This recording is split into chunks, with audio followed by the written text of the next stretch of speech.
Kottayam medical college ആശുപത്രിയിൽ കെട്ടിടം തകർന്നു മരിച്ച ബിന്ദുവിന്റെ മകൾ നവമിയെ തുടർ ചികിത്സയ്ക്കായി മെഡിക്കൽ കോളേജ് ആശുപത്രിയിൽ പ്രവേശിപ്പിച്ചു. കോട്ടയം മെഡിക്കൽ കോളേജിൽ തന്നെയാണ് നവമി അടിയന്തര ശസ്ത്രക്രിയയ്ക്ക് വിധേയയാക്കുന്നത്. ബിന്ദുവിന്റെ കുടുംബത്തെ BJP സംസ്ഥാന അധ്യക്ഷൻ രാജീവ് ചന്ദ്രശേഖർ സന്ദർശിച്ചു. അടിയന്തര ശസ്ത്രക്രിയ ആവശ്യമായതിനാലാണ് ബിന്ദുവിന്റെ മരണാനന്തര ചടങ്ങുകൾക്ക് പോലും കാത്തുനിൽക്കാതെ മകൾ നവമിയെ മെഡിക്കൽ കോളേജ് ആശുപത്രിയിൽ പ്രവേശിപ്പിച്ചത്. വീഴ്ചയിൽ നടുവിനേറ്റ പരിക്കും തുടർന്ന് കഴുത്തിനേറ്റ അണുബാധയും കാരണം 2 ശസ്ത്രക്രിയയാണ് നവമിക്ക് വേണ്ടത്. പ്രത്യേക മെഡിക്കൽ സംഘത്തെ നിയോഗിച്ചുകൊണ്ട് സൗജന്യമായാണ് തുടർ ചികിത്സ.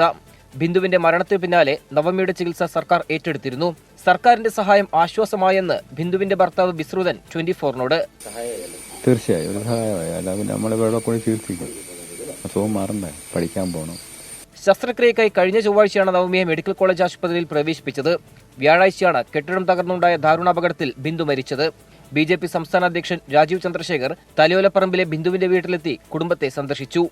ഇത് മിനിമം ഒരു കോമ്പൻസേഷൻ സംസ്ഥാന സർക്കാർ ചെയ്യണം. ഒരു കുറ്റകരമായ ഒരു അനാസ്ഥയായിരുന്നു എന്നാണ് ഞങ്ങൾ അങ്ങനെയാണ് കാണുന്നത്.